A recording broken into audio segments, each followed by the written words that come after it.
जय श्री श्याम। आप सभी को गुरु पूर्णिमा की हार्दिक शुभकामनाएं। साथियों, आज जानेंगे कि 2025 में गुरु पूर्णिमा किस दिन रहने वाली है और गुरु पूर्णिमा का विशेष महत्व क्या है और गुरु पूर्णिमा के दिन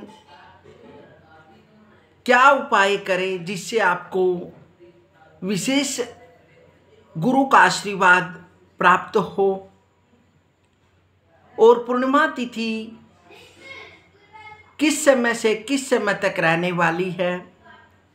आज संपूर्ण जानकारी लेकर आपके सामने उपस्थित हुए हैं।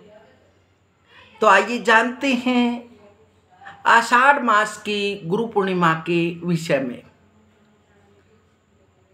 हर वर्ष आषाढ़ मास की पूर्णिमा को गुरु पूर्णिमा या व्यास पूर्णिमा मनाई जाती है। इसे गुरु पूर्णिमा या व्यास पूर्णिमा भी कहते हैं। प्राचीन काल में विद्यार्थी गुरुकुलों में शिक्षा ग्रहण करने के लिए जाते थे। छात्र श्रद्धा भाव से प्रेरित होकर अपने गुरु का पूजन करते थे और अपनी शक्ति के अनुसार गुरु दक्षिणा देकर गुरु को प्रसन्न करते थे। इस दिन सुबह स्नान आदि से निवृत्त होकर, अपनी पूजा आदि से निवृत्त होकर अपने गुरु के पास जाकर उन्हें वंदन करना चाहिए, प्रणाम करना चाहिए और उनको वस्त्र, पुष्प, माला, मिष्ठान अर्पण करना चाहिए और गुरु को प्रसन्न करना चाहिए। क्योंकि चारों वेदों के विख्याता व्यास ऋषि थे। वह हमें चारों वेदों का ज्ञान देने वाले थे, इसलिए वह हमारे आदि गुरु हुए। इस दिन सभी को अपने अपने गुरु के पास जाकर व्यास जी का अंश मानकर उनका पूजन करना चाहिए और गुरु जी को प्रसन्न करना चाहिए। और 2025 में जो गुरु पूर्णिमा है वह 10 जुलाई 2025 दिन गुरुवार को रहने वाली है। क्योंकि पूर्णिमा तिथि है जो वह प्रारंभ होगी 10 जुलाई 2025 दिन गुरुवार को सुबह 1:37 पर और जिस पूर्णिमा का समाप्ति काल है वह 11 जुलाई 2025 दिन शुक्रवार को सुबह 2:07 पर पूर्णिमा तिथि पूर्ण होगी। इसलिए गुरु पूर्णिमा का पर्व 10 जुलाई 2025 दिन गुरुवार को मनाया जाएगा। क्योंकि इस दिन विशेषकर अपने अपने गुरु का पूजन करना चाहिए और अपने गुरु को श्रद्धा भाव से मनाना चाहिए।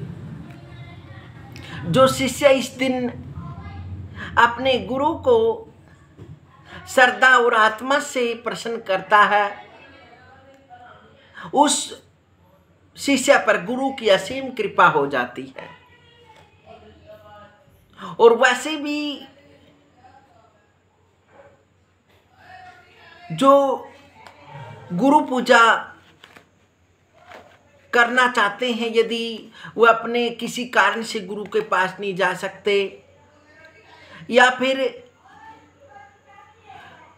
गुरु का शरीर इस लोक में नहीं रहा, तो वह आत्मा भाव से अपने गुरु का चित्र वस्त्र पर सुसज्जित करके किसी पाटे या किसी वेदी पर सुसज्जित करके उसका पूजन करना चाहिए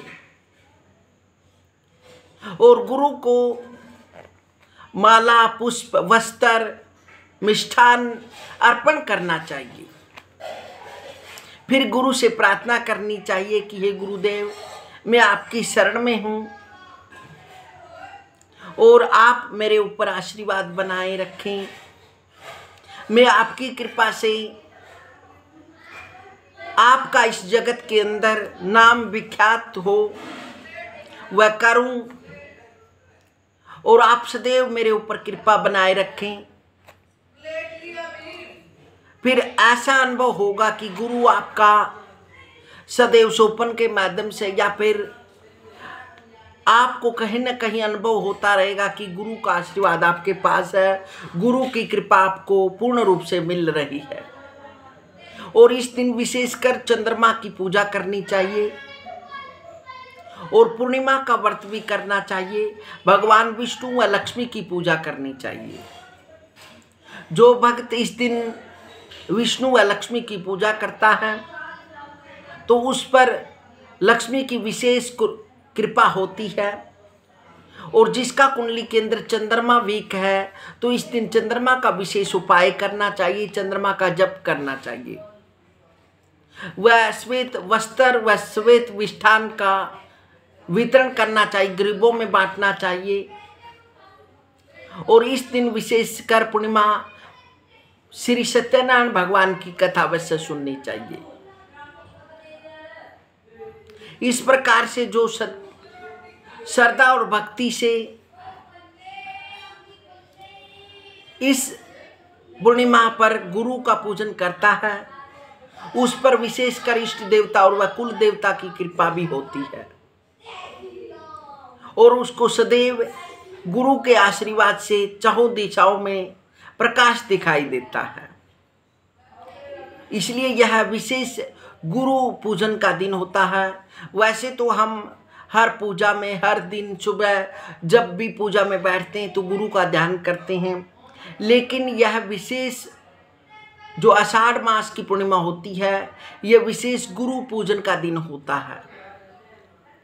इस दिन विशेषकर जो विद्यार्थी गुरुकुलों में जाते थे और जब उनकी शिक्षा पूरी हो जाती थी तो तब वो गुरु दक्षिणा देकर गुरु से आशीर्वाद लेते थे। और इस दिन विशेषकर व्यास जी जो हमारे आदि गुरु हैं उनका भी विशेष जन्मदिन मनाया जाता है।